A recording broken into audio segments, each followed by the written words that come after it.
gimana caranya meraup omset ratusan juta per bulan dari bisnis dekorasi rumah. Nah, terutama yang baru mulai, kayaknya teman-teman baru mulai ini kayaknya, wah ini bisa nggak ya dari dekorasi rumah bisa dapat segitu ya? Tapi saya rasa sih itu kan artikelnya udah lama. Saya rasa tuh sekarang kayaknya udah lebih deh, jauh daripada ratusan juta deh kayaknya ya. Apalagi udah 3 bisnisnya. Nah, tapi menarik banget Mbak Dewi kalau boleh diceritakan gimana sih awalnya bisa memulai bisnis, terutama di bisnis dekorasi rumah ya. Silakan sebelumnya mungkin di Mbak. Suaranya agak ini ya Mas, bergema, ya nggak sih? Aduh. Di tempat saya lancar sih Mbak. Lancar ya? Oh ya. Oke. Semoga udah lancar juga ya. Ya. Iya. Sebenarnya sih awalnya bisnis itu saya malah bukan bisnis ini, produk dekorasi rumah gitu. Kalau tadi, jelas katanya. Kalau tadi bisnis jadi passion, sebenarnya saya awal bisnis itu ya sesuai dengan passion itu yang penerbitan buku. Cuman ya perjalanan berbisnis di penerbitan buku itu membawa saya malah sekarang jadinya bisnisnya ya dua-duanya masih jalan sih, tapi yang lebih cepat berkembangnya itu dekorasi rumah gitu. Jadi awalnya memang jalan 4 tahun saya bisnis di penerbitan buku itu ada kendala, saya agak jenuh gitu-gitu, terus saya bikin merchandise gitu. Sebenarnya awalnya itu niatnya untuk jual dibanding dengan buku yang penjualannya kurang bagus gitu ya.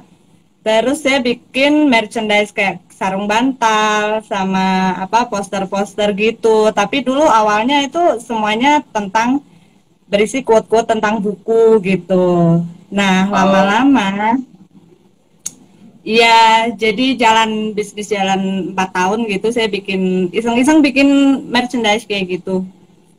Terus mungkin sebelumnya buat teman-teman ada informasi dulu, saya sebetulnya tahu Mbak Dewi itu dari seller story-nya Tokopedia. Jadi yang masuk sampai seller story-nya Tokopedia itu adalah yang bisnis dekorasinya ya, sampai di feature Tokopedia sebagai seller story ya. Tapi ternyata sebelumnya keluar dari pekerjaan itu sempat resign ya Mbak. Mungkin aku mau tahu yang sebelumnya dulu nih waktu resignnya, karena banyak dari kita seperti saya juga sih Mbak, waktu itu juga resign dari pekerjaan dan itu bukan di umur kita yang masih katakanlah masih mahasiswa gitu kan. Karena kan banyak dari kita berpikir, aduh kayaknya aku mulai bisnis itu udah telat deh sekarang. Aku mau coba untuk jualan itu udah telat deh gitu ya.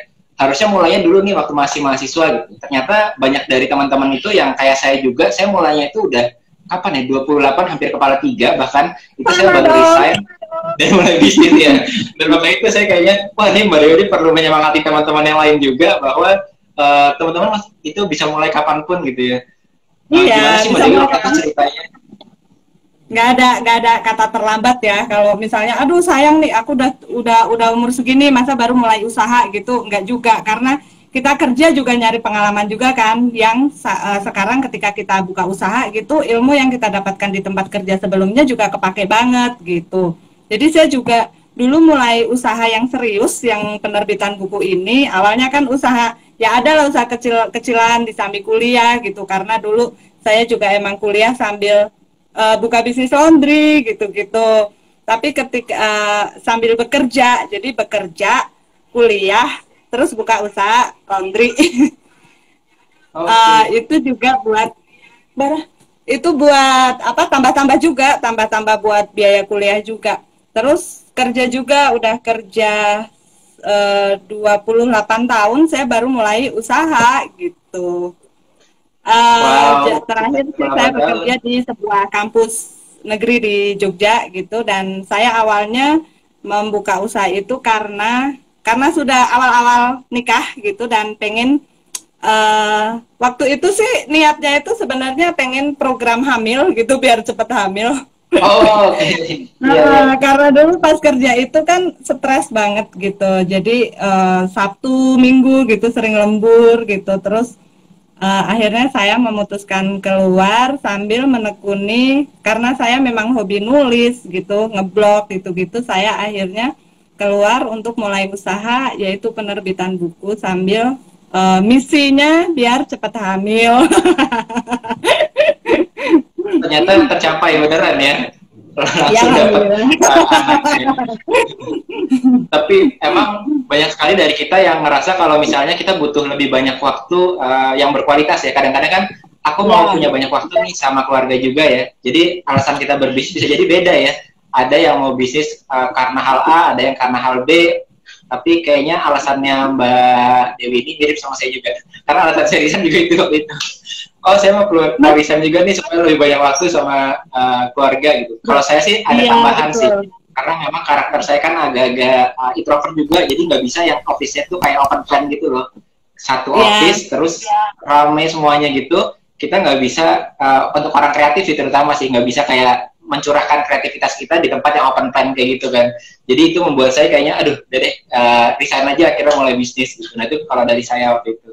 Terus gimana Mbak setelah akhirnya dari bisnis penerbitan itu berarti di daerah menulisnya di tempat yang Mbak Dewi kan dulu sebagai manajer di keuangan ya Mbak ya? Di akuntansi ya? Iya. Jadi sempat berkarirnya di keuangan juga ya? Iya, di pernah terakhir ya pekerjaan saya sesuai dengan background pendidikan gitu, karena dari akuntansi gitu. Terus saya juga bekerja dari lulus kuliah sampai usia 28 itu, akhirnya ya memutuskan keluar itu nggak mikir panjang sih ya, karena memang waktu itu saya pengen punya usaha memang, tapi sebelum punya usaha kan tentunya butuh ilmu juga nih ya. Jadi sebelum usaha saya kerja udah di berapa tempat ya, udah pindah-pindah ke 4 tempat gitu, dan ya kepake semua gitu. Jadi kalau misalnya ada yang buru-buru pengen segera usaha karena apa segala macam gitu, ya nggak usah, dinikmati aja dulu. Kalau sekarang belum punya usaha, sekarang masih bekerja gitu ya, dinikmati aja, serap ilmunya banyak-banyak di tempat kerja. Nanti kalau misalnya nanti kepake kok ilmunya ketika bekerja itu. Setuju nggak Mas?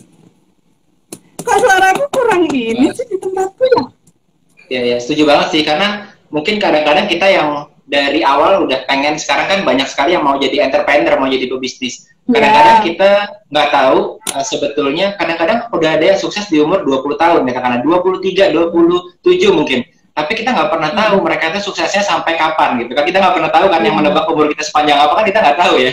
Kadang-kadang kita suksesnya di umur 40 tahun atau 30 tahun, tapi ternyata memang lebih lama dari mereka yang suksesnya cepat, tapi mungkin belum tentu lebih lama lagi suksesnya gitu kan, kita nggak pernah tahu. Iya.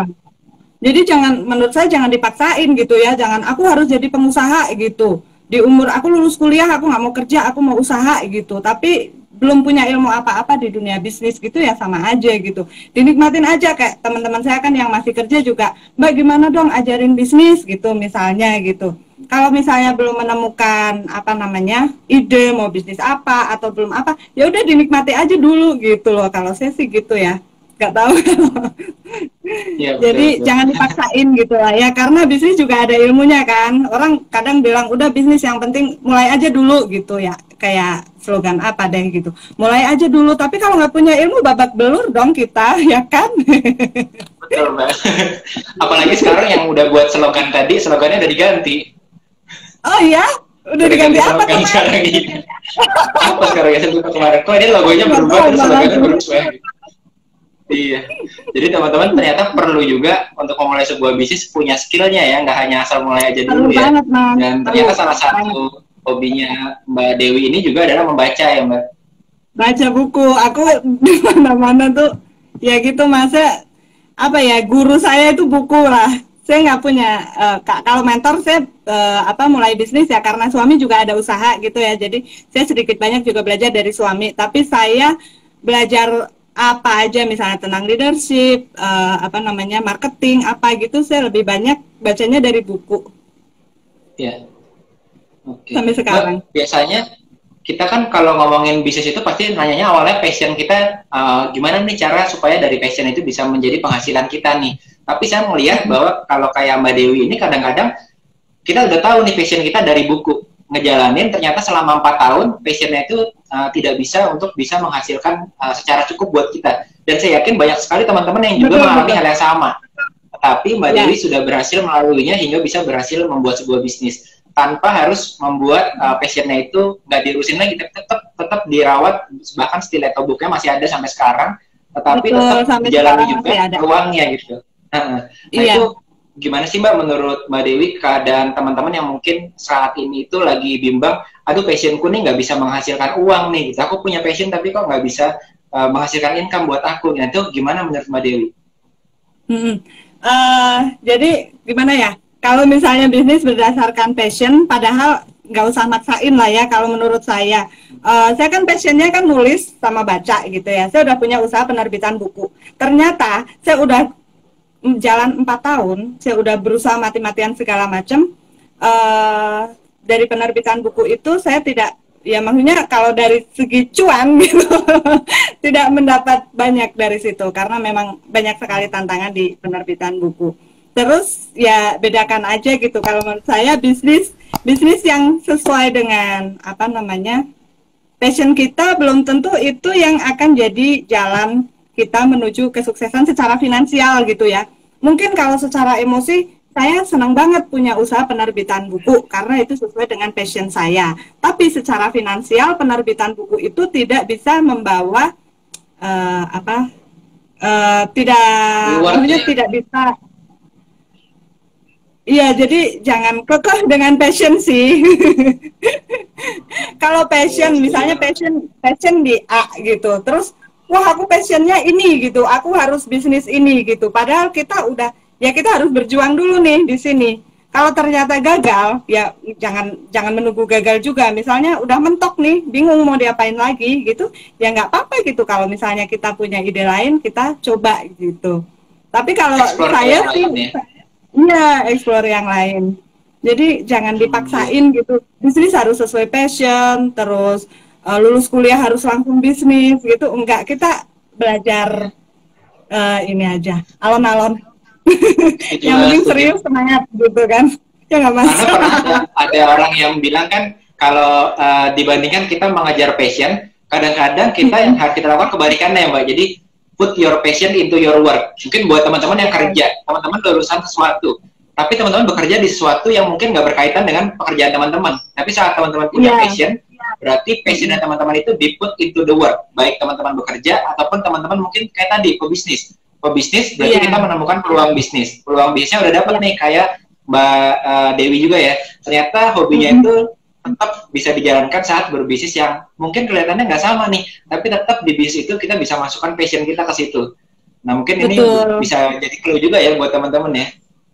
Iya benar Mas, jangan maksain lah intinya ya, karena kalau saya ini yang dulu di penerbitan buku sih sekarang masih jalan gitu ya, walaupun itu bisnis idealis saya karena saya passionnya di buku. Ternyata dari penerbitan itu tidak memberikan banyak keuntungan secara finansial, ya saya mencari peluang bisnis lain yang lebih menjanjikan gitu. Jadi ya, tapi dua-duanya ya kalau misalnya kita kalau misalnya ditanya lebih senang punya bisnis apa gitu ya, dua-duanya, karena kalau yang satu bisnis buku sesuai dengan passion saya, yang satunya lagi dekorasi rumah ini ya memberikan banyak manfaat untuk saya dan orang-orang di sekitar gitu. Iya. Awalnya bahkan menariknya adalah yang masuk ke story di Pica sama Tokopedia itu kan menggabungkan antara buku sama dekornya ya. Jadi dekornya temanya buku gitu ya. Waktu itu awal-awalnya ya. Jadi digabungkan antara peluang dengan passion, akhirnya tumbuh sesuatu yang intersection antara passion sama peluang bisnis itu juga. Dan sekarang akhirnya itu yang lebih besar online shopnya malah yang Stiletto Living ya. Ya itu berkembang banget. Karena pasarnya juga lebih bagus kan Mas. Sekarang pembaca buku di Indonesia itu kan menyedihkan sekali ya. Kita mau berusaha kayak mana juga kalau pasarnya kurang mendukung, ya kan hasilnya juga tidak bisa maksimal gitu. Tapi di dekorasi rumah ini memang pasarnya bagus gitu. Jadi lebih cepat berkembang di yang Stiletto Living. Ya. Terus uniknya ternyata memang banyak banget, tadinya kan di Tokopedia, sekarang di semua marketplace sudah ada nih Stiletto Living. Banyak dari kita, mungkin dari teman-teman juga yang berpikir, aduh aku kalau di marketplace itu kayaknya perang harga deh gitu kan, biasanya kan pasti aku banding-bandingkan harga deh dan lain-lain. Tapi kalau ngelihat di Stiletto Living itu jauh agak berbeda sedikit, karena dari Instagramnya digabungkan dengan marketplace-nya ya. Jadi akhirnya nggak langsung berkompetisi dengan yang lainnya gitu. Nah ini menarik banget. Jadi besarnya kan dari Instagram juga, Stiletto Living ini. Lahir di Instagram. Gimana sih? Lahirnya di Instagram. Bahkan yang paling besar pun di sosial media di Instagram ya. Kenapa? Lahirnya iya. Awalnya di Instagram. Bahkan saya pegang sendiri Instagramnya itu selama 4 tahun jalan gitu. Baru 2 tahun terakhir ini ada yang handle sosial media. Awalnya saya yang handle sendiri. Iya. Berarti sebetulnya berbeda antara kita yang langsung masuk ke marketplace berjualan barangnya kan sebetulnya agak custom ya kalau misalnya home decor atau misalnya bisnis dekorasi, tetapi dengan mereka yang menggunakan Instagram atau sosial media digabungkan dengan marketplace, ternyata itu bisa membuat kita berbeda dari seller-seller yang lain juga ya sebetulnya ya. Iya, kalau di Instagram itu menurut saya itu bagus buat branding ya, buat branding gitu. Terus kita bisa menjalin hubungan, berinteraksi dengan followers gitu, bagus banget di Instagram. Nah nanti masalah followers kita mau beli lewat marketplace atau langsung melalui WhatsApp gitu, itu terserah pelanggan. Cuman di Instagram itu kita itu membangun hubungan gitu. Jadi bisnis itu kan nggak cuman kita jual, pelanggan beli gitu, udah selesai gitu kan. Bisnis itu kan lebih ke kita menjalin hubungan baik gitu, menjalin hubungan baik dengan pelanggan, dengan pegawai, dengan partner gitu, dengan kalau toko online dengan ekspedisi gitu. Jadi bisnis itu hubungan gitulah menurut saya. Jadi hubungan kita harus menjalin hubungan baik dengan siapapun, nggak cuma dengan pelanggan, tapi juga dengan tim, dengan klien gitu. Nanti insya Allah yang baik-baik juga akan mengikuti. Iya. Tapi menarik banget deh kalau sekarang saya masuk, mungkin teman-teman juga deh yang lagi menonton Instagram Live ini masuk ke Stiletto Living, itu saya kebayangnya itu kayak masuk ke virtual IKEA tapi di Instagram gitu. Jadi bukan jualannya bukan jualan barangnya aja, tapi ya kan kayak kita masuk ke sebuah apa ya, karena jualan produk, lalu ada sekarang tuh experience ya istilahnya ya kalau IKEA kan. Jadi kayaknya kita masuk beneran ke ruangan sesuatu yang diposting di Instagramnya Stiletto Living gitu. Nah itu gimana sih awalnya? Apakah dari awal langsung punya ide seperti itu atau awalnya posting-posting dulu kan? Karena kan 4 tahun tadi ya katanya ya memegang Instagramnya tadi. Mungkin bisa diceritain dari awal. Awal-awal itu cuman posting-posting aja. Jadi saya tuh pas awal-awal IG itu benar-benar dari nol gitu ya, karena saya emang senang explore di waktu itu, emang lagi senang-senangnya di Instagram juga lagi baru booming gitu kan. Jadi saya penasaran, saya ulik gitu. Saya tidur tuh malam-malam gitu nyariin follower yang organik, secara organik gitu ya, gimana cara nyari follower yang organik itu. Saya biasanya malam itu bergerilya. Saya ada buku saya di sini nih banyak tips. Jadi bagaimana membangun penulis buku teman-teman. Tapi ini bukunya udah nggak ada di Gramedia, soalnya ini buku lama, udah lumayan lama, jadi udah nggak ada di Gramedia. Nah, banyak sih. Saya kalau diceritain malam ini itu susah gitu, panjang gitu, gimana cara mendapatkan follower organik. Itu saya 4 tahun megang IG gitu tuh, wah udah tiap hari gitu cuman posting, mutu produk, balas komen, IG story gitu-gitu. Harus telaten ya, nggak ada yang instan. Mau bukunya tuh katanya. Oh ya, ada request tuh. Terus gimana perubahannya sekarang, Mbak? Kan dulu kan mungkin dari awal mulai itu 2014 ya berarti ya? Kan awalnya dari Stiletto Books, 2011-an, 2014-an mulai untuk ngebangun yang Stiletto Living. Stiletto Living akhirnya juga dibangun di Instagram mulainya. Terus dari Instagram mulai dengan posting-posting, rajin untuk cari follower dan lain-lain. Tapi keadaannya kan mulai berubah nih Mbak sekarang. Apalagi saat ini ya, kayaknya semua orang itu masuk ke dunia online gitu. Kalau kita bilang mau nih menghasilkan dari dunia online, pasti pikirannya online shop gitu. Jadi sekarang juga banyak banget kompetisi kita di dunia online ya. Nah itu apa sih perubahannya dibandingkan dengan yang dulu saat mungkin Mbak Dewi baru masuk ke Instagram dengan yang sekarang kompetisinya kan udah berbeda. Iya. Kalau dulu itu di Instagram itu apa kita nggak terlalu banyak effort gitu ya karena memang dulu tuh pemain maksudnya kalau di Stiletto Living itu awal-awal Stiletto berdiri itu kan belum banyak usaha sejenis ya yang di home decor gitu belum banyak jadi cuman posting foto aja udah banyak yang follow udah ya banyak yang beli gitu-gitu sekarang itu effortnya harus lebih karena persaingan juga udah makin banyak gitu. Orang-orang semakin sibuk ngelihat Instagram banyak banget informasi ke sana kemari gitu ya. Jadi ya salah satu tipsnya itu tadi saya bikin apa postingan-postingan itu yang nggak melulu soal produk gitu. Kita harus meluangkan waktu untuk followers kita apa yang mereka butuhkan gitu. Kalau follower kita cuman dijejali dengan promo produk tiap hari posting produk gitu mereka bosan mereka nggak ada untungnya follow Instagram kita gimana sih caranya biar mengunci mereka tetap follow nggak cuman datang ketika mau belanja mending kalau datang mau belanja gitu ya datang cuman bandingin harga doang kan sakit ya kan jadi ya itu salah satunya bikin Instagramnya menarik dengan memberikan informasi yang apa yang dibutuhkan sama followers gitu-gitu karena dunia online itu kan sibuk banget kalau kita tidak meluangkan waktu untuk pelanggan dengan menjawab komentar dengan menyapa gitu mereka juga nggak akan punya waktu untuk kita gitu masa kita cuma posting-posting foto produk aja kan itu banyak temennya yang kayak gitu jadi ya nggak mas kalau dulu saya juga ingat karena dulu saya mulai itu tahun 2000 kurang lebih ya sekitar 2014-2015 deh di Instagram enak banget posting-posting masih hashtagnya masih chronological gitu kita posting-posting masih dapat traffic masih dapat pengunjung ke akun kita gitu ya kalau udah berubah semuanya sekarang saya selalu bilang kalau di Instagram aja sekarang tahun-tahun 2019 2018 itu kan udah berubah jadi ada sebagai creator account ada business account gitu nah kita sebagai pebisnis kadang-kadang kita sibuk untuk rajin posting tapi justru kurang untuk rajin marketing gitu jadi posting tapi marketing yang malah kita lupakan kita lupa promo lupa mendatangkan orang ke toko kita gitu ya seberapa penting sih untuk kita sendiri rajin marketing ini. Ya, ibaratnya kalau kita posting-posting itu kan kayak kita menata barang di toko nih ya.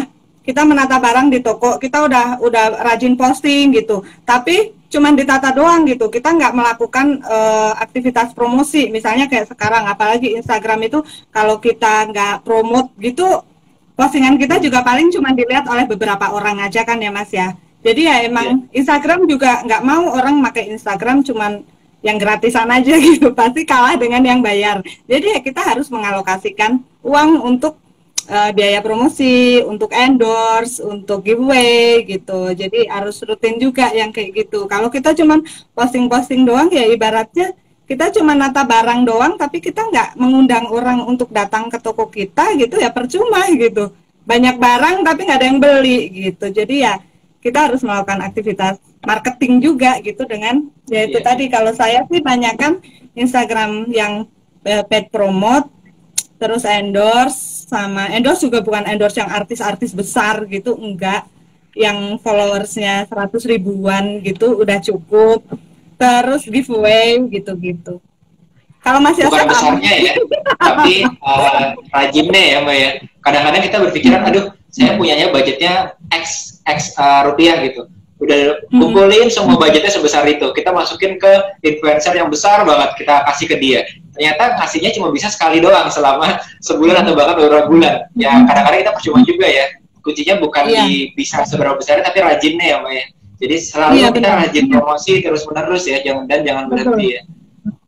Lagian sekarang engagement maksudnya kalau menurut saya pernah nge-endorse juga nih artis yang udah punya nama gitu dan bayarannya mahal gitu. Ternyata feedbacknya juga biasa saja gitu. Tapi kalau jadi sekarang saya lebih banyak nge-endorse itu selebgram yang followernya 100 ribuan gitu. Nah mereka itu punya engagement yang lebih bagus ke followersnya. Kalau kita ngendorse artis nih, misalnya artis A yang followernya udah jutaan gitu. Tiap hari artis itu kan promo ya, promo barang beda-beda gitu. Followernya juga jenuh. Tapi kalau kita ngendorse influencer, selebgram yang benar-benar dia suka dengan barang yang kita berikan gitu, dia bisa memberikan review yang bagus, review yang sesuai dengan yang dia rasakan gitu. Jadi followernya juga akan lebih percaya gitu kalau si selebgram itu benar-benar suka, benar-benar memakai gitu. Nah itu juga kemarin saya juga baru endorse seorang selebgram juga, followernya nggak ada 100.000, tapi feedbacknya bagus banget, followernya naik banyak, terus pembelian ke produk tersebut juga bagus gitu.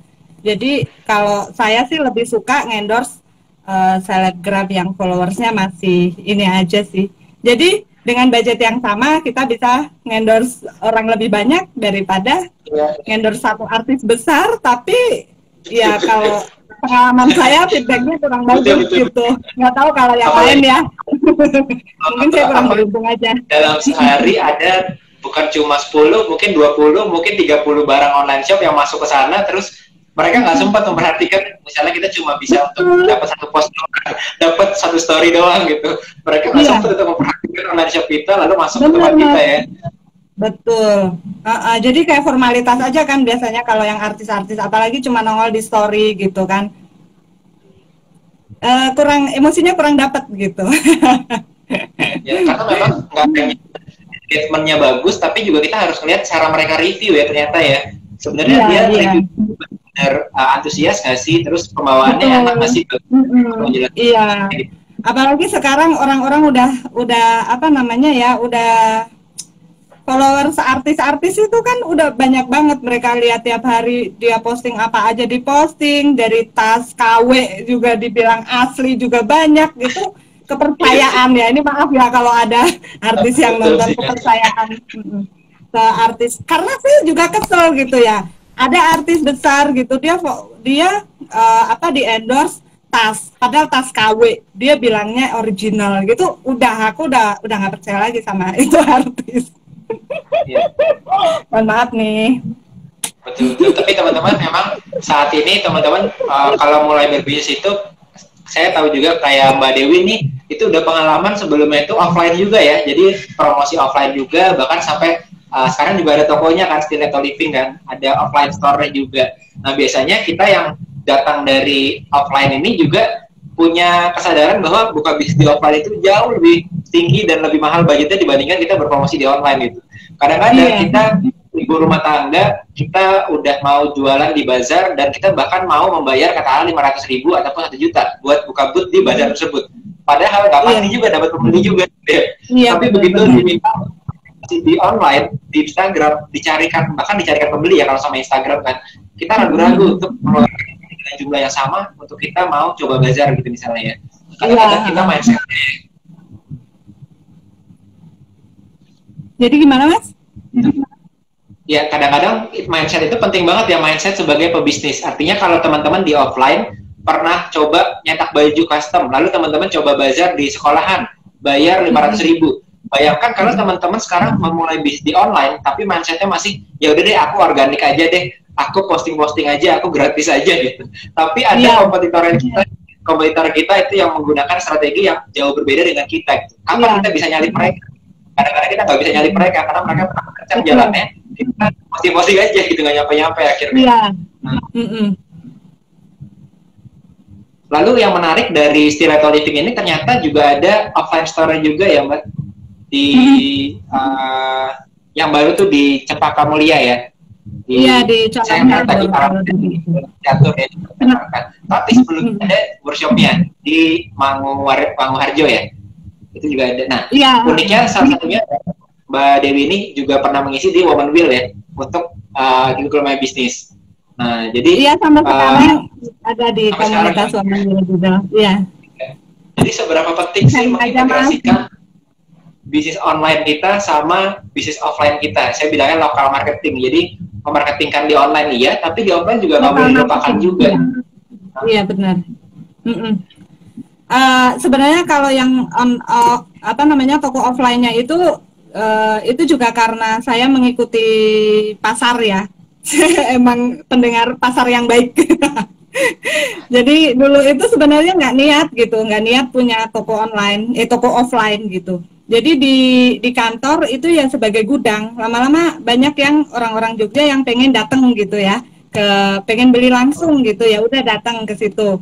Terus lama-lama kok banyak gitu kan. Terus kayaknya nggak pantas banget nih kalau natanya kayak gini gitu.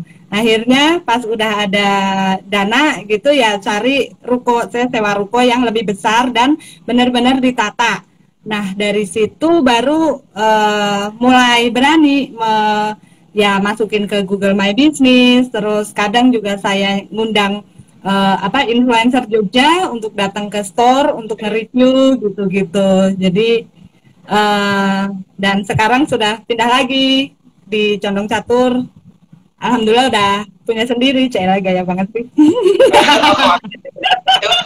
Tapi sekarang udah punya sendiri. Wah. Ya gitulah Mas, perjalanan bisnis. Banyak banget bisnis online ya. Kadang-kadang kita tuh marketingnya menggunakan online sih iya, bisa ngirim barang ke seluruh Indonesia juga iya juga. Tapi ternyata ada loh target-target market yang sebetulnya ada di daerah sekitar kita yang jarang kita eksplor sebetulnya. Tapi marketnya ada sebetulnya gitu. Ada. Oleh media gitu ya. Iya, itu kalau kalau saya untuk menjangkau pasar yang ada di sekitar kita gitu, di Google My Business sama di Instagram yang kita promotnya berdasarkan lokasi gitu. Jadi akan lebih banyak orang di sekitar kita yang tahu gitu kan.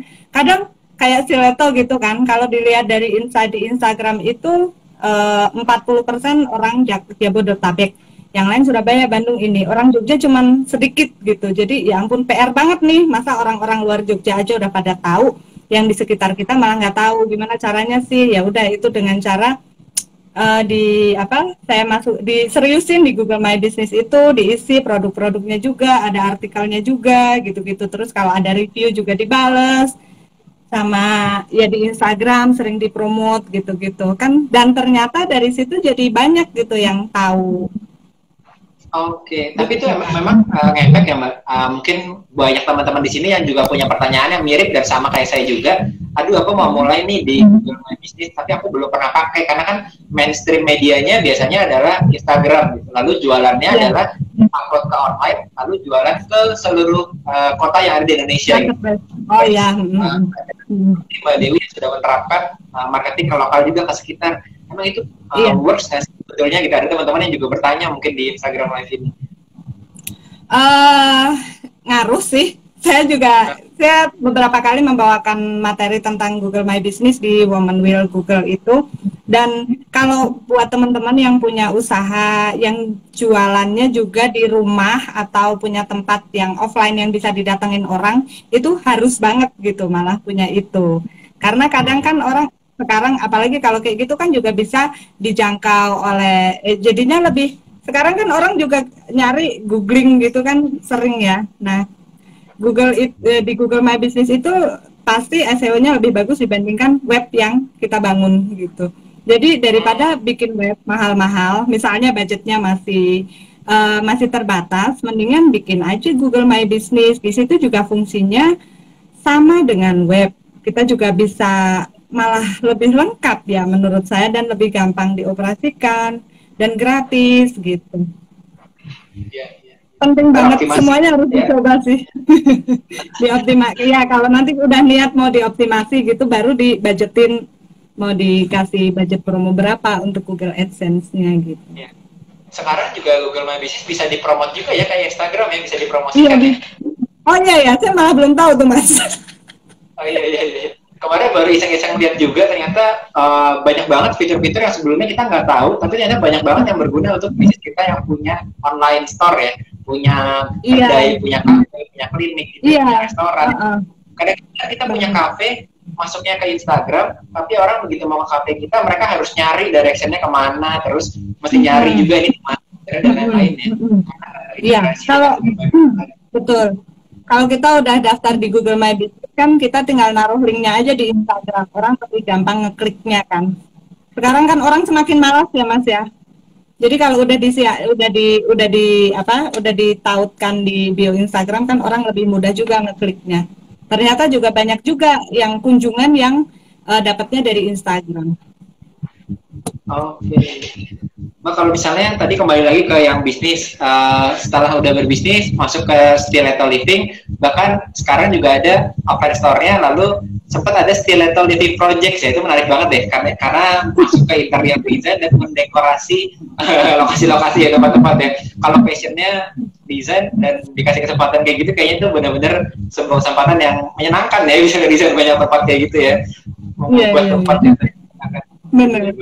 Ya itu juga awalnya temen Mas, jadi ada apa namanya ya kan itu sebenarnya jualan produk aja kan Mas, produk-produk untuk dekorasi rumah.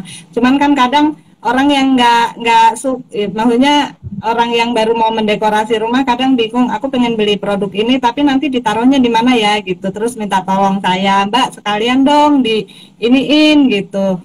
Karena saya juga nggak bisa desain apa namanya gambar gitu-gitu, ya udah saya cariin aja ide-idenya dari Pinterest misalnya, nih mau nggak dibikin kayak gini, nanti produk-produknya Stiletto yang bisa dipakai ini, yang lain bisa beli sendiri atau nanti sekalian di apa namanya aku beliin juga nggak apa-apa gitu. Jadi lama-lama dari situ kok banyak gitu teman-teman yang pada minta, bahkan saya bikin postingan juga itu yang project dekorasi di Google My Business itu. Di situ ternyata banyak juga yang tahu dari situ, mereka minta di dekor kafenya atau coffee shop atau kantor gitu, jadinya merembet kemana-mana. Jadi kadang-kadang kita sebagai pebisnis yang punya prospek di lokal tapi kita nggak tahu ada peluang itu ya, karena ternyata teman-teman kalau posting di Instagram mungkin ada postingan impresinya secara organik kelihatan berapa ribu orang, tapi seluruh Indonesia gitu. Itu impresi itu benar-benar lokal ya, jadi orang-orang lokal yang lihat bisnis lokal itu perbedaannya sangat signifikan menurut saya. Iya. Di Google itu kan ada juga kan, di Google My Business itu kan kita bisa ngelihat juga kan orang menemukan bisnis kita itu mereka memasukkan keyword apa gitu kan. Jadi kita bisa bikin artikel yang sesuai dengan yang sering orang cari gitu. Oke. Mbak, terus kalau misalnya tadi yang Stiletto Living itu masih kembali ke virtual IKEA, nah itu keren banget sih, saya tiba-tiba ketemu ya, tadi saya baru bicara. Itu sebenarnya belum lama loh, Mas. Makasih loh, aduh saya tersanjung sekali nih. Bisa fotonya dengan kearifan lokal. Karena sebenarnya kan kalau di Instagram itu ya pasti platform visual ya, platform visual berarti fotonya harus bagus. Kadang-kadang kita punya produk yang sama tapi cara fotonya beda, hasilnya bisa beda penjualannya gitu, karena kita menarik waktu orang masuk ke Instagram kita dan lain-lain. Tapi gimana sih caranya, mungkin teman-teman juga yang ada di Instagram Live, pola fotonya itu seperti apa sih dari Stiletto Living sendiri sehingga tuh bisa konsisten tapi menghasilkan foto yang juga bagus dilihatnya gitu. Mungkin ada yang bisa di-share, Mbak? Apa ya, Mas? Saya kesal sih, biasanya foto Stiletto Living juga banyak yang dicolong. Oh gitu ya? Foto-foto banyak banget, Mas. Bagus tapi iya banyak banget. Banyak banget, apalagi saya nggak pakai watermark kan. Jadi sebel banget gitu kalau ada yang sini mau apa namanya mau moto aja harus nyari ide dulu. Kalau saya kan emang kalau dulu kalau untuk nyari ide-ide saya biasanya lihatnya di Pinterest gitu ya, untuk apa gimana cara nata ruangan dengan produk-produk Stiletto Living gitu. Jadi dan emang saya niatin gitu, misalnya kadang kan orang misalnya aduh aku belum punya ini untuk moto yang bagus gitu. Tapi kalau saya harus punya foto bagus, jadi kalau ini harus tak modalin gitu. Ya bukan berarti ya karena sekarang udah ada modal gitu. Bahkan dari dulu aja emang saya udah diniatin, karena di online itu kan visual banget ya. Orang kan ngelihat tertarik gitu karena fotonya bagus gitu. Bagaimana menghasilkan foto yang bagus, misalnya dengan handphone, walaupun nggak bagus-bagus amat tapi harus bisa ngedit. Terus paling nggak punya properti gitu, jadi jangan asal, aduh aku kan baru, ya udahlah fotonya asal gitu. Nah justru yang baru itu harus dimodalin gitu. Iya. Paling nggak modalnya kalau nggak effort ya, harus ada luangkan waktu untuk memfotonya. Iya benar. Bahkan dulu saya juga pas belum punya properti banyak, baru punya handphone doang gitu. Nyewa tempat untuk foto gitu ya jauh gitu, saya saya bela-belain ke sana bawa barang-barang gitu untuk nyewa tempat yang bisa untuk foto produk. Saya ke situ moto gitu. Jadi benar-benar diniatin gitulah, nggak setengah-setengah. Jadi jangan, aduh ini kan masih kecil gitu lah, segini udah cukup gitu ya. Bentar ya Bara. Tirato Living ini ada resellernya nggak, Mbak? Nggak pakai, Mas. Oh, oke. Nah, kadang-kadang baru mau sharing ke teman-teman juga, kadang-kadang kita jadi reseller orang lain, tapi kita benar-benar menggunakan foto yang sama dengan yang jadi supplier kita gitu. Padahal kita bisa jadi berbeda sedikit aja dengan cara kita foto kembali kayak versinya tadi Devi ya. Iya.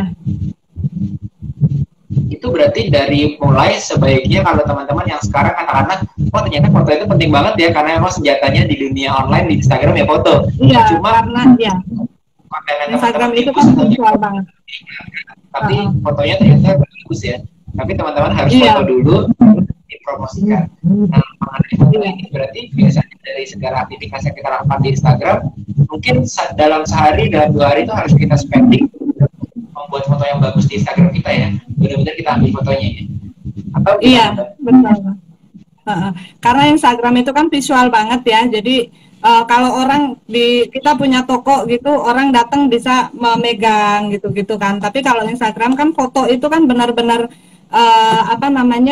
senjata utama kita ya, fotonya harus bagus gitu. Kalau nyari model-model, saya kebanyakan ya dari Pinterest. Itu tuh ada Mbak Chandra DP. Pinterest adalah jalan ninjaku, ya bener. Sama Mbak. Nyari ide produk di Pinterest, nyari ide dekorasi foto gitu juga dari sana gitu. Iya sebenarnya. Apalagi sekarang udah jadi 3 online shop dan 3 itu fotonya bagus semuanya. Ya udah pasti ada tipnya sekarang. Kalau foto sama saya lihat di dalam situ juga kan ada perlu model katakanlah, tapi aku belum bisa nih untuk ada model fotonya nih. Itu sebenarnya kita harus nggak sih, atau di awal kita produk foto dulu, teman-teman bisa pakai produk foto, lalu nanti kalau sudah ada modelnya, teman-teman bisa tambahkan modelnya, atau sebaiknya apakah ada rekomendasi buat? Iya, kalau model kan sebenarnya juga bisa, misalnya kita belum ada modal untuk membayar model gitu kan, bisa minta tolong teman, minta tolong keluarga gitu-gitu. Sebenarnya kalau ada model di Instagram itu kelihatan lebih lebih bernyawa aja sih ya. Jadi daripada cuman produk gitu, nggak ada orangnya, itu kayak sepi, kayak kalau ada model, walaupun kalau di Stiletto Living sebenarnya kan nggak butuh amat model ya, karena dekorasi rumah gitu. Cuman kalau semuanya foto produk, foto inspirasi dekor gitu, kurang bernyawa, kelihatan kurang. Ini ada beneran nggak sih orangnya gitu? Ini jangan-jangan ini cuma mesin gitu. Jadi sesekali dikasih model atau tim atau behind the scene cerita apa gitu, biar lebih bernyawa. Teman-teman, jadi ternyata waktu kita itu sebagian besar kita buat konten yang buat kita tuh kualitasnya cukup bagus sehingga dimasukkan ke Instagram. Mungkin nggak harus teman-teman setiap hari posting sekali, nggak harus setiap hari posting 2 kali. Postingnya mungkin 1 minggu sekali ataupun sampai 3 kali. Tapi harus dipromokan postingannya gitu. Tapi postingannya harus dibuat sebagus mungkin. Jadi benar-benar difoto, benar-benar ada modelnya dan lain-lain gitu ya. Benar. Kembali ke masalah jadi pebisnis, Mbak. Kadang-kadang kita udah dari bekerja nih, harapan kita seperti saya dulu sih, saya mengalaminya itu udah resign dari pekerjaan, mulai bisnis. Pengennya kan kita lebih banyak waktu untuk keluarga, Mbak. Jadi, supaya aku punya waktu nih buat keluargaku, buat anakku juga. Ternyata begitu kita mulai bisnis, malah lebih sibuk dibandingkan dengan waktu kita bekerja gitu. Karena benar banget itu, Mas. Benar banget itu. Orang bilang enak ya bisnis, jalan-jalan, uang udah dapat gitu. Kata siapa? Orang-orang udah tidur, saya malam-malam masih mantengin Pinterest, kadang sampai subuh. Jadi fleksibel, fleksibel entrepreneur itu fleksibel ya. Fleksibel, orang tidur kita bangun, orang kerja kita kerja. Jadi harus siap mental juga. Itu gimana Mbak mengakali sampai banyak yang komen loh Mas. Oh iya, kalau misalnya saat ini itu kan udah mulai dengan 3 bisnis nih, 1, 2, 3 bisnis. Pasti udah bisa ngatur waktu dengan baik. Tapi kan awalnya kita sebagai entrepreneur, sebagai pebisnis, awalnya kayak tadi tuh, masuk ke dunia bisnis, lalu kayaknya struggling untuk ngatur waktu kita sendiri gitu. Pagi, siang, sore, bahkan jam kita ngerjain semuanya sendiri. Tapi kita kalau mau jadi bisnis kan harus bertransisi ya. Dari yang one man show, jadi kita bangun tim lah, bangun rangernya kita. Apa sih Mbak Dewi itu mulai kayak, aku harus mulai nih membangun timku juga nih, harus mulai untuk delegasi juga nih, harus mulai untuk growing nih gitu. Saya sebenarnya dari awal itu sudah awalnya saya memulai sendiri. Terus ketika punya tim satu ya saya udah mulai membangun hubungan baik karena saya memang benar-benar berprinsip saya harus bisnis itu seperti hubungan gitu. Kita harus membangun baik kepada siapapun, tidak cuman kepada pelanggan. Ketika kita hanya membangun hubungan baik kepada pelanggan, kita mengabaikan tim, itu ya sama aja bohong gitu. Kita nggak mau pelanggan kecewa, kita mati-matian berusaha bagaimana biar pelanggan selalu puas. Timnya stres, kan gimana mau memuaskan pelanggan kalau timnya stres. Jadi ya tim juga sangat penting gitu. Jadi dari awal saya bersama membangun bisnis ini, saya nggak pernah one man show, saya pasti melibatkan tim. Jadi ada yang buat bisnis langsung nih, aku mau buat bisnis, modalku udah ada, lalu aku langsung hire beberapa orang, langsung ada tempat lokasi kantornya. Tapi sebagian besar dari kita, saya rasa sih mulainya dari yang sendiri dulu, lalu makin lama berkembang sedikit gitu ya. Lalu hiring dari kita yang sebagai awalnya nih trainer, jadi kita bingung kadang-kadang kapan sih saatnya kita harus nambah orang atau hiring tim lagi gitu. Nah kalau dalam kasusnya Stiletto, kapan sih Mbak? Saya juga banyak dapat pertanyaan dari teman-teman yang baru mulai usaha gitu sendirian gitu. Kapan sih aku udah butuh orang apa belum gitu. Saya juga pas bikin Stiletto Living ini ya, saya nyesin 6 bulan saya CSin sendiri, saya Instagram saya foto sendiri. Kalau produksi kan enggak ya, produksi saya dulu masih borongan, Kak, bikin sarung bantal, bikin apa gitu masih penjahit borongan. Kalau sekarang sih udah in-house.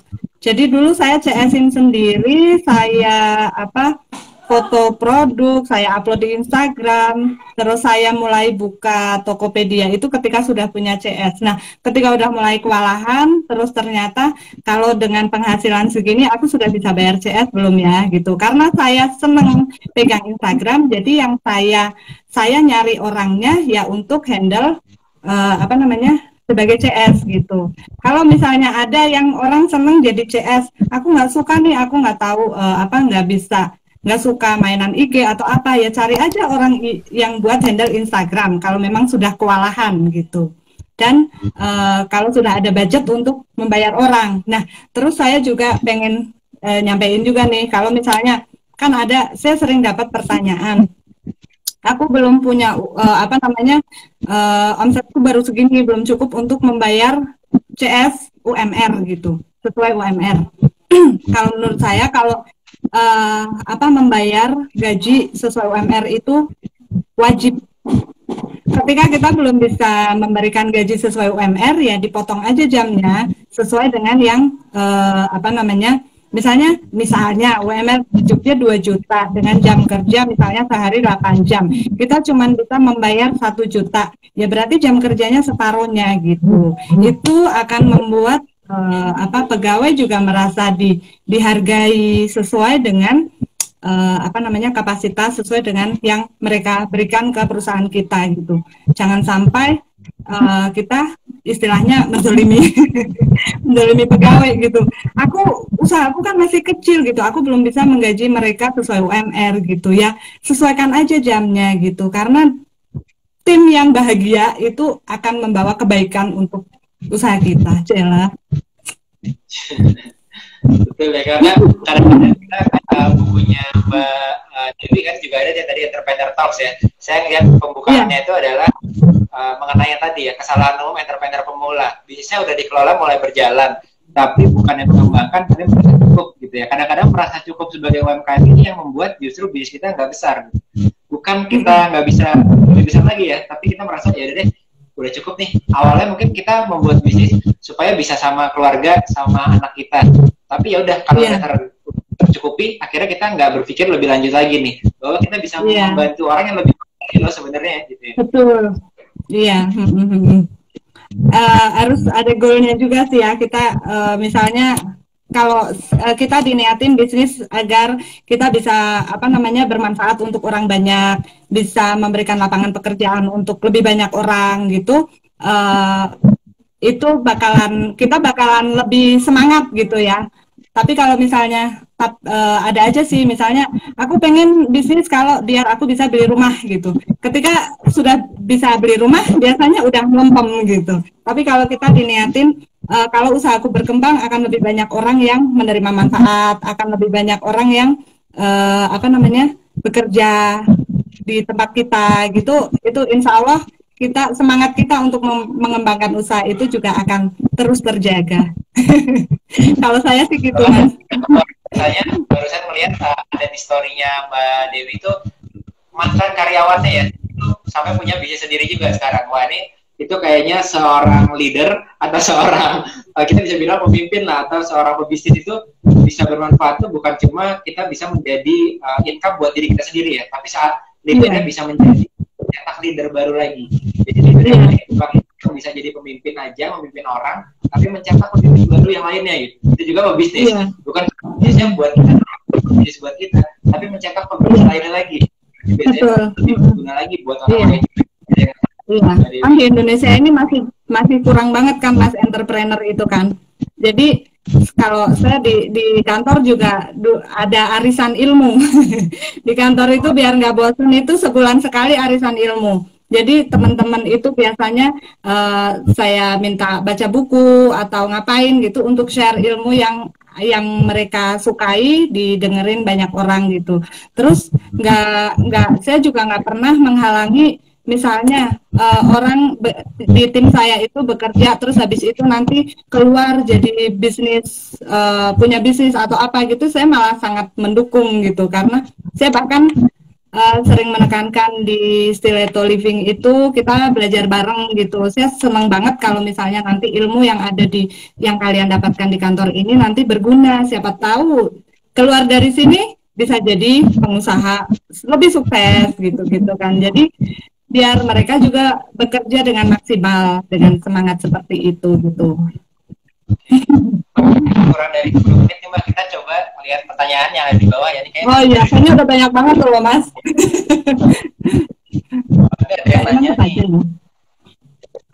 dari Ava Rizla Lumar, Mbak, ataukah bagaimana strategi agar kita tahu produk atau brand yang akan dibutuhkan pasar kali ya? Gimana sih caranya gitu? Caranya itu sering-sering berinteraksi dengan sering-sering berinteraksi dengan followers gitu. Jadi dari situ, karena Stiletto, saya cerita karena pengalaman saya, Mas, saya nggak punya ilmu yang namanya ilmu marketing yang benar-benar ini. Tapi saya mempraktekkan apa yang saya jalani sekarang. Dulu saya berkembang Stiletto Living berkembang karena saya mendengarkan feedback dari pelanggan gitu. Nah, bagaimana sih biar kita dapat feedback dari pelanggan? Ya kita harus meluangkan waktu ke followers gitu. Kita menyapa, kita jangan mau Instagram kita cuman di like aja tapi kita nggak mau nge-like. Kita cuman mau Instagram kita dikomenin tapi kita nggak mau komen gitu. Jadi kita juga menjalin hubungan dengan dengan followers gitu. Sesekali kita juga bisa kasih pertanyaan-pertanyaan, misalnya produk apa sih yang sedang pengen teman-teman butuhkan gitu, yang sesuai dengan bisnis yang dijalankan gitu. Itu dibikin giveaway juga bisa. Dari situ biasanya dapat ide juga. Jadi ketika saya lagi buntu ide nih bikin produk apa lagi, bikin giveaway aja pertanyaannya. Kalian lagi butuh ide produk apa yang belum ada di toko kita gitu. Dari situ kita dapat feedback banyak juga. mendengarkan pelanggan. Kita mau buat giveaway, produk apa nih yang teman-teman mau di giveaway gitu kurang. Betul. Ya? Iya, tapi resikonya dilihat pesaing sih. Tapi ya nggak apa-apa. Namanya dunia online ya, semuanya udah serba terbuka. Betul. Kadang-kadang kita jualannya barangnya sama, tapi targetnya kan juga bisa beda kan, belum tentu mereka punya strategi. Karena itu hasilnya sama juga. Iya. Oke, selanjutnya ada dari kalau ada Mbak Dewi yang mau dibaca dari komennya, silakan juga nih, aku ngeliat yang masuk ke Q&A-nya nih. Masih aja deh. Oke. Wah, ini kayak menarik nih karena Mbak Dewi suka baca buku juga. Ada yang nanya, Kak mau rekomendasi bacaan untuk memulai? Yang pertama yang harus ada itu Entrepreneur Stall kayaknya. Iya. Nih Mas, ini saya bikin apa namanya? Saya kan dulu belajar apa-apa dari buku ya. Nah ini udah saya rangkum nih. Entrepreneur Talk 7 strategi mengembangkan bisnis ini bisa dibeli di Stiletto Book. Stiletto_book. Di Instagram ya teman-teman @stiletto_book. Iya. Ini udah saya rangkum, jadi saya baca buku ini aja lengkap banget. Ada 7 strategi mengembangkan bisnis, jadi ada dari saya ngobrolin tentang good product, good promotion, social media marketing, good service, good team, management and finance, sama never ending innovation. Jadi semuanya saya rangkum, ini padat banget lah.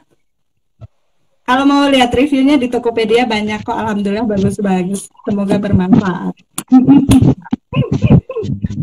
Lalu malam Bang, menurut Abang lebih baik berbisnis dengan modal sendiri atau dibantu investor? Nah kadang-kadang banyak yang kayak gini nih Mbak. Jadi mungkin baru mulai tapi langsung berpikir, aduh aku pengen pakai investor deh.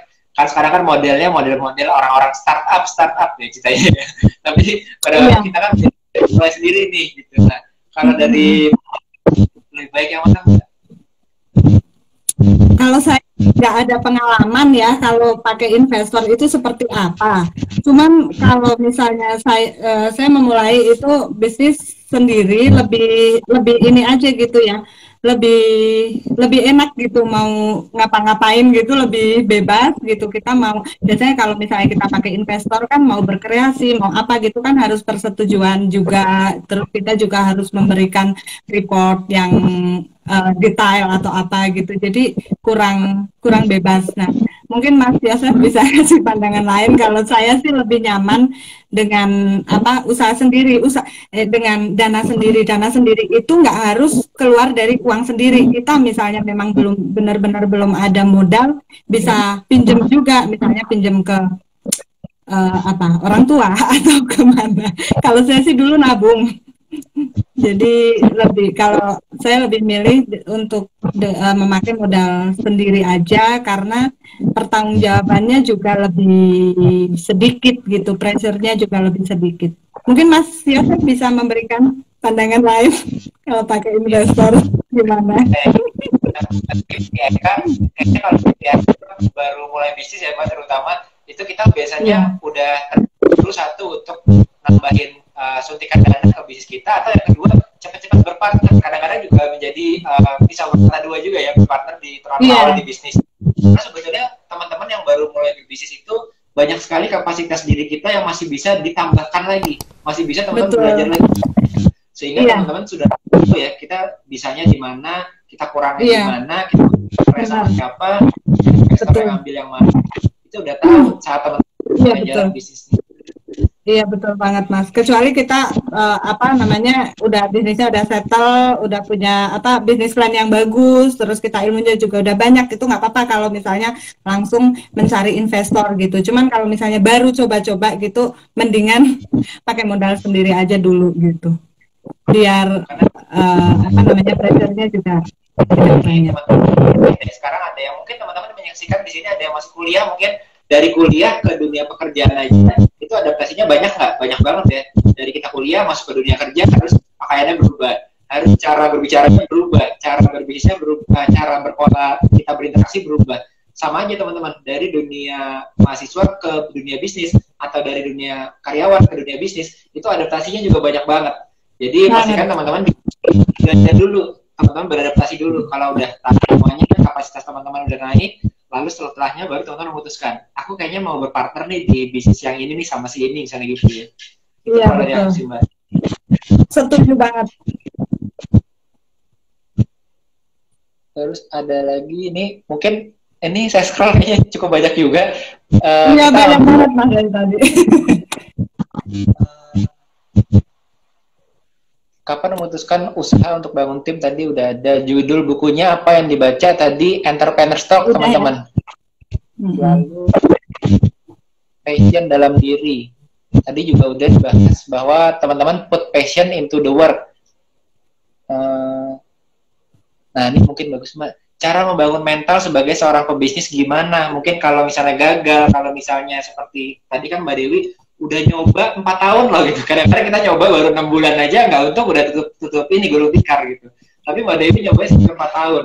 Terus udah gitu, habis itu kita masih bisa move on nih, kita cari jalan lain tuh gimana supaya berhasil. Bukan misalnya, itu aku menyerah nih, lalu aku kembali lagi bekerja misalnya. Karena kan 4 tahun berarti anaknya Mbak Dewi udah lumayan besar juga tuh. Sebetulnya udah bisa bekerja. Tapi enggak juga. Meneruskan perjalanan bisnisnya Mbak Dewi. Apa ya, nanti akan kegembleng sendiri kok kalau udah jebur.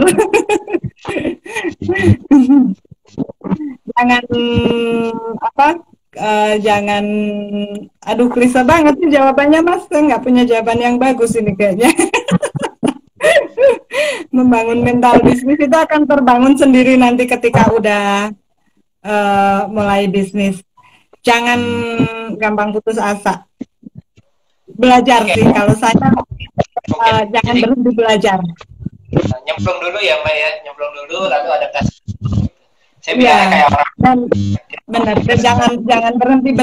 jangan berhenti belajar. Kadang kita sudah membatasi diri nih, misalnya, aduh aku nggak suka ini nih, nggak suka IG, jadi aku nggak bisa ngulik IG gitu. Kita udah membatasi diri kayak gitu ya, kita nggak akan punya kemauan untuk belajar gitu. Jadi ya harus mau gitu, harus mau, karena kita bisnis kalau misalnya pengen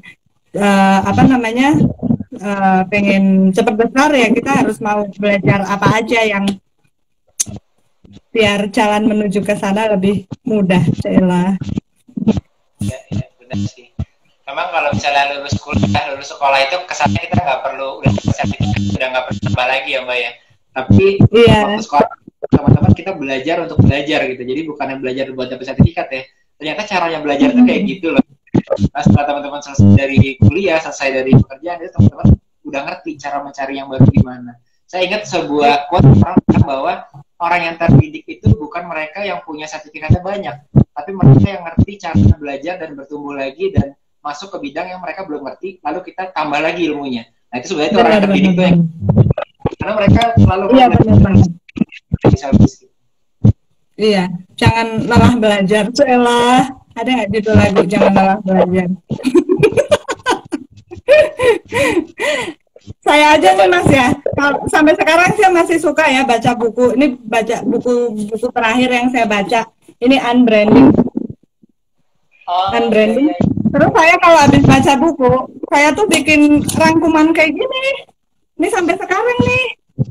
Kalau habis baca buku, saya bikin rangkuman. Sampai sekarang. Jadi sebulan sekali gitu baca buku, nanti kalau udah selesai saya rangkum gitu. Terus saya yang bisa dipraktekkan apa nih gitu.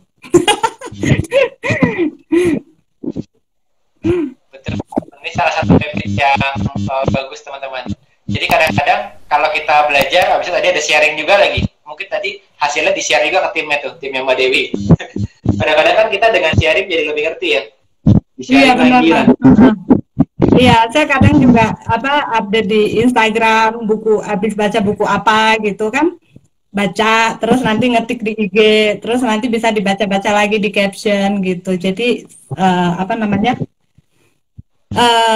biar lebih nempel. sama dicatat kayak gini, udah kayak anak kuliahan aja nih saya tiap hari kayak gini kalau habis baca buku.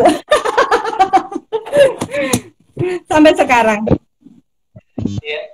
Oke Mbak, thank you nih udah mampir di Sekolah Bisnis. Mungkin terakhir Mbak, sebelum kita menutup IG Live, ada nggak pesan buat teman-teman? 3 pesan aja buat teman-teman yang ingin mulai berbisnis di Instagram. Karena Mbak Dewi kan biasanya di Instagramnya kuat nih, sampai satu akun 130K teman-teman. Akun keduanya ada yang 25, satu lagi 10K. Jadi kan total itu udah banyak banget gitu. Apa sih sebenarnya pesannya buat teman-teman yang baru mulai sekarang masuk ke dunia Instagram, lalu ingin mencoba di IG ya? Di Instagram. Fotonya harus bagus. Foto harus bagus.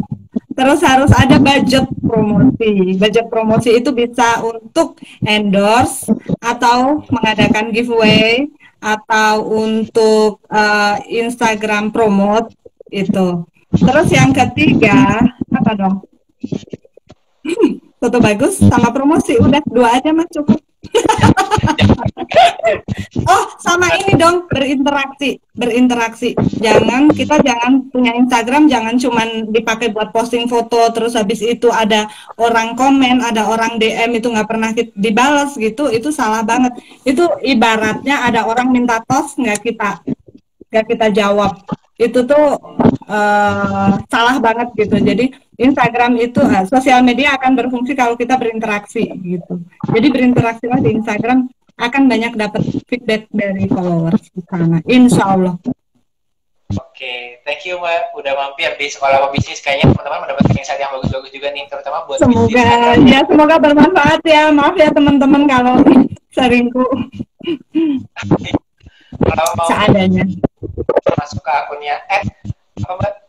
Herlina P. Dewi ya? Iya. akun IG ini aja, IG Stiletto Living aja ya. Kalau IG ku itu apa namanya? Sebentar Mas, biar aku bisa promo nih Mas. Tadi udah aku tulis yang kita. Stiletto Living. Kelihatan nggak? Ya. Iya kayaknya sih. Tapi udah ditulis kok nanti ada. Ya, Stiletto Living. Herlina, Mbak Dewi udah siap di Sekolah Pebisnis. Semoga teman-teman juga mendapatkan insight-insightnya. Sampai jumpa lagi Mbak di kolaborasi. Terima kasih yang sudah bergabung. Semoga bermanfaat. Makasih ya Mas Yosef.